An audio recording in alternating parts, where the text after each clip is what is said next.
Yo, j'espère que tu vas bien, bienvenue dans cette nouvelle vidéo, une vidéo très spéciale aujourd'hui. Aujourd'hui, on se retrouve pour un nouvel épisode de Cursed ou Thread Horror si vous préférez. Dans cet épisode, je vais donc vous raconter l'histoire de cette personne qui a vécu cette horrible journée avec ce monsieur assez bizarre. Ça paraît très bizarre dit comme ça, mais vous allez tout comprendre dans cette vidéo. Installe-toi, oublie pas de t'abonner et on est parti.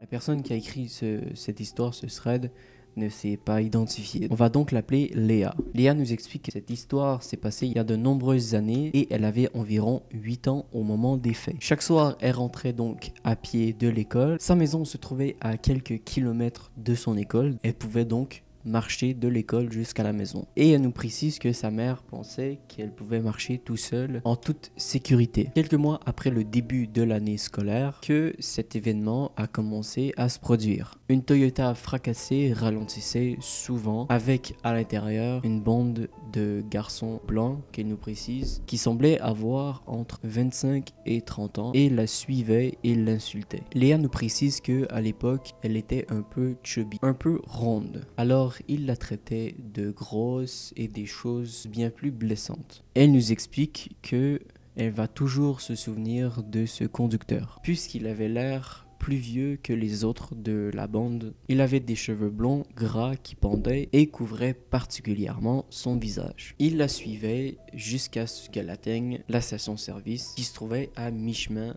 de son voyage de retour. Puis il partait à toute vitesse en riant bruyamment. Les 2 premières semaines, Léa n'a rien dit à personne, pensant qu'il se lasserait. Malheureusement, ça ne fut pas le cas. Un mois entier s'est écoulé avant qu'elle n'en parle avec sa mère. Elle s'est bien sûr inquiétée, c'est normal en tant que parent. Sa mère lui a donc demandé ça fait combien de temps que ça se produit. Quand Léa lui a dit que ça faisait un mois que ça durait, elle s'est encore plus inquiétée. Comme elle était mère célibataire, elle ne pouvait pas aller chercher sa fille à l'école, puisque sa mère travaillait toute la journée. La solution de sa mère était donc d'envoyer le grand frère de Léa la chercher à mi-chemin. Elle pensait que en faisant ça, le groupe d'amis un peu stupide allait donc arrêter. Malheureusement, ça n'a pas arrêté. 4 mois se sont écoulés et ils ont continué à la suivre et l'insulter. Puis soudain, ça s'est arrêté.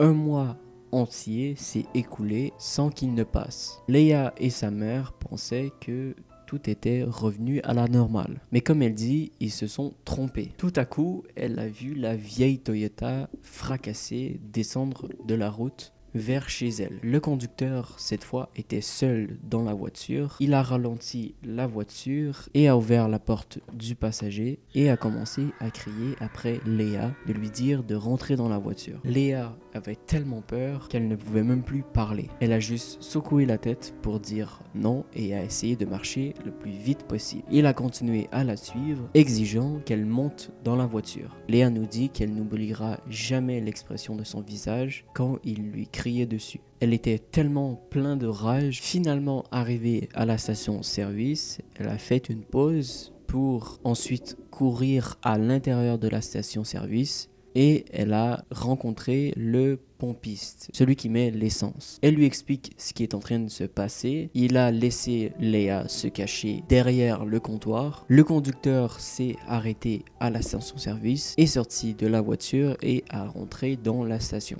Le conducteur lui a exigé que le pompiste lui dise où Léa était cachée. Il a prétendu que Léa était sa fille et qu'elle avait sauté de sa voiture. Le pompiste a regardé Léa et elle a secoué la tête en disant que non, elle ne connaissait pas ce monsieur. Le pompiste a donc répondu qu'il ne savait pas de quoi il parlait et qu'il devait quitter le magasin immédiatement. Le conducteur s'est mis à hurler sauvagement et a commencé à faire le tour du magasin pour chercher Léa. Le pompiste a dit qu'il allait appeler la police si l'homme ne partait pas. L'homme s'est tourné vers lui et a dit quelque chose que Léa n'oubliera jamais. Il a dit: j'aurai cette salope d'une manière ou d'une autre. Ah ouais, grosse ambiance ici, on s'éclate. Hein. Le conducteur est sorti et a quitté la station-service. Léa est restée assise par terre à pleurer. Le pompiste a appelé la police. Lorsque la police est arrivée, le pompiste a immédiatement raconté tout ce qui s'était passé. Un agent de police s'est mis à genoux à côté de Léa et lui a demandé la version des faits. Elle a tout raconté à l'officier, comme quoi le conducteur la suivait et l'insultait de tous les noms. Léa nous dit qu'elle se souvient de pas grand chose par la suite, à part qu'ils ont appelé la mère de Léa. Après ça, la mère de Léa a changé ses horaires de travail afin de pouvoir venir la chercher tous les jours. Pendant des années, Léa a vécu dans la crainte que cet homme aux cheveux gras finisse par l'attraper. Léa, à la fin de son thread, laisse un message à cet homme qu'elle a croisé quand elle était plus jeune. Ce message que je vais vous lire, elle lui dit: à l'homme qui m'a suivi pendant des mois, m'insultant et essayant finalement de me faire monter dans sa voiture, je ne suis plus cette petite fille effrayée. Nous ferions mieux de ne jamais se croiser. Et bien voilà, c'est déjà la fin de ce thread d'horreur. J'espère qu'il vous a plu. N'hésitez pas de me le faire savoir en mettant un petit like des familles. N'oubliez pas de vous abonner à ma chaîne YouTube si c'est toujours pas fait. D'aller me suivre sur mon compte Instagram, c'est @godfly avec 3Y. Et nous, en attendant, on va se retrouver pour une prochaine vidéo. Sur ce, portez-vous bien, lavez-vous les mains, portez votre masque. À plus tout le monde.